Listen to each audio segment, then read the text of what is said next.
It's time to play some RFactor 2 online in the McGann Trophy. Let's see how it goes. Qualified second place. I'm expecting a disaster. Nearly jump started there. Bit slow off the start. I'm just going to go slow up the inside here. Trying to avoid any accidents. It's a bit of a cheeky first corner for the guy that starts in second place. He actually had the advantage. Oh no, the track is actually... looks like it's been cleared of the rubber. So I have to be... oh no, I can't tell. There's no rubber on some corners and there are on others. It does seem kind of slippy.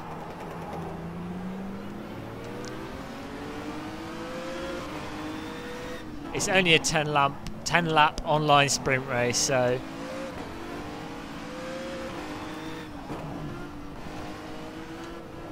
not expecting too much wear on the car. Maybe by lap 6 or so might be a little bit of wear on the rear wheels.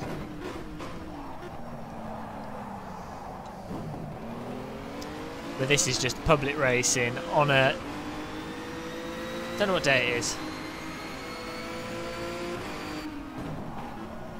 Oh, it's Saturday. I thought it was Sunday. Public racing on a Saturday, so I'm not sure the skill level of people racing online, but I doubt it's too high.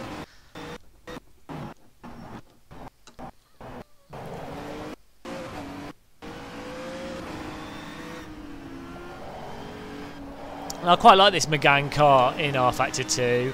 It feels a bit flat and it doesn't seem like there's much depth to it, but for pick up and play online racing, it's quite nice. See, that was a slide. That slide I got into there, it just wouldn't come out of it. It was just going to slide all along. I wiggle the wheel a little bit, and lucky it didn't go around too far.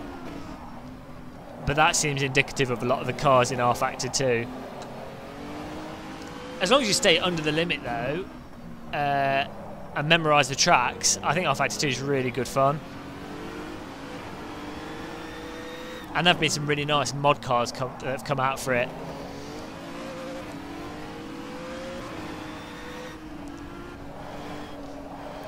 And now that ISI have their own service set up, and there seems to be a little bit more activity online now than there was previously, so RFactor 2 might not actually be that bad of a simulator for those of you that just want to jump in and do public server racing. And so there's some really nice tracks in the game. And the quality of racing online isn't too bad. I don't think it's particularly high skill level in terms of people's speed, but in terms of courtesy, there doesn't seem to be that many crashes online, which is really nice.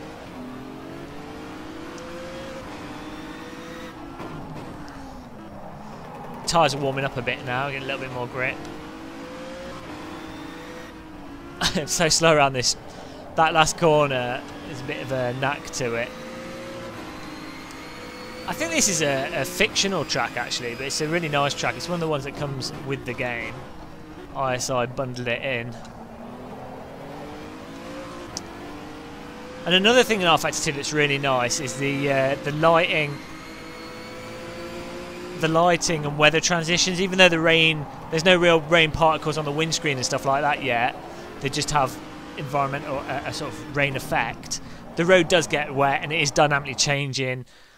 And there's a racing line that also changes as well, which is really nice. But the skybox lighting as the weather changes, or as the temperature, weather, time of day changes, is really nice. And it's probably one of the... I guess Project Cars has it as a feature, and it's in a couple of games. Totally messed that corner up. Oh, I don't want to crash this guy next to me. There we go. So when he knocked his wrist so I can look around.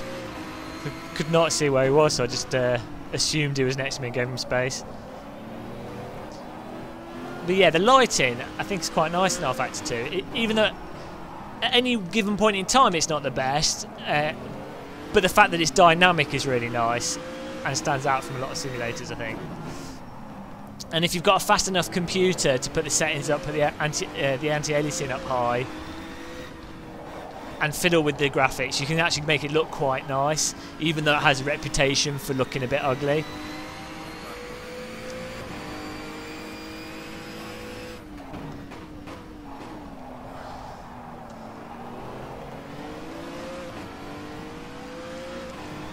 I haven't done any night racing recently, but I think they might have even improved that aspect of it. That's another thing a lot of simulators are missing, and so if you specifically like night racing, RFactor is a reasonably good choice for that.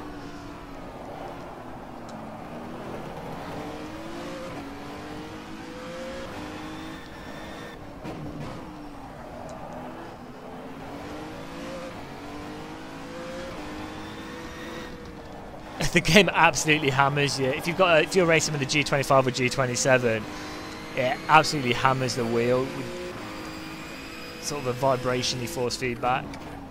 It's not too bad on a T500, but then when I tried it with the T500, it didn't feel as responsive and it felt kind of gloopy, which in some ways worked quite well with RFactor 2, and if you're driving under the limit. But for me, I'd rather just have tight, fast responsive force feedback where you feel the texture of everything really clearly.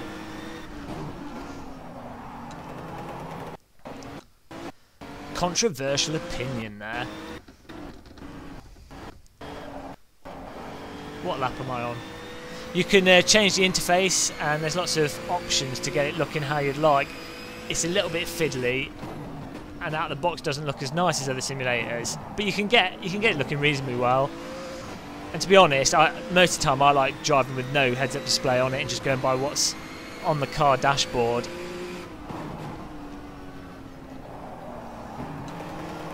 But I'm trying to see how many laps I've got left and I can't see.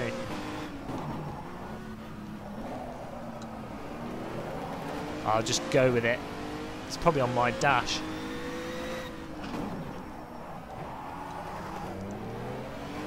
Such a cheeky way to take this last corner, going all the way out into the pit lane. I'm not sure if that would be legal.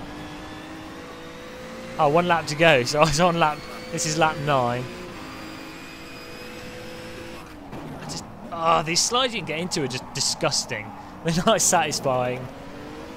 And the more you try and drive on the limit in RFactor 2, especially with the more nippy cars, the more often it seems to happen.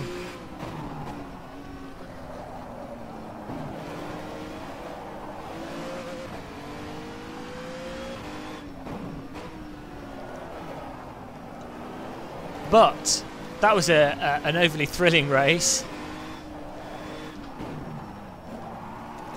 Not bad for a jump-in session, and if you're reasonably new to sim racing or you just want to do online casual racing, I think it's pretty decent, especially with these Megane cars. So that was a look at RFactor 2 in its current state online. I'll go back to the server list actually.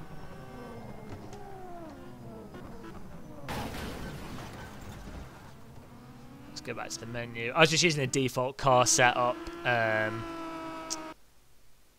Didn't change anything, so I guess everyone else was using default stuff or not really fiddling around with it. When you have people with their custom setups, they generally tend to absolutely destroy you because they'll have worked out something that's completely optimal for the track. Let's see. So, looking at the menu online at this point in time for RFactor 2 for people considering picking it up, this is Saturday night at 9 PM GMT. There's this ISI official server, and there's a couple of ISI official servers that are starting to get quite a few people on, so that's not too bad. And at the moment, the ISI carts are quite popular, but as you can see, there's only really... Realistically, there's only like 5 active servers. At the best of times, I'd say there's probably about 8 active servers with 6+ people in that you'd be able to get in without fiddling around too much. Outside of that, most of the servers are locked or running custom content, which you can download quite easily, but it's a bit of fiddling around and unless you're the type of person that's probably already bought RFactor 2, it's not really going to be the kind of thing you're looking for. So it's unfortunate it's not as popular as RFactor 1 online, or some of the other simulators have been in the past. It seems that we're in a sort of quiet period for simulators, whilst this gets more developed and other simulators get more developed, and a lot of people obviously playing iRacing online. That's it for now on April the 12th. So RFactor 2 April the 12th. Let's hope it picks up in later months, and we'll see. So this one's locked. It's they're obviously running some kind of league. But thanks for watching. Subscribe and like if you enjoy this sort of business. Goodbye.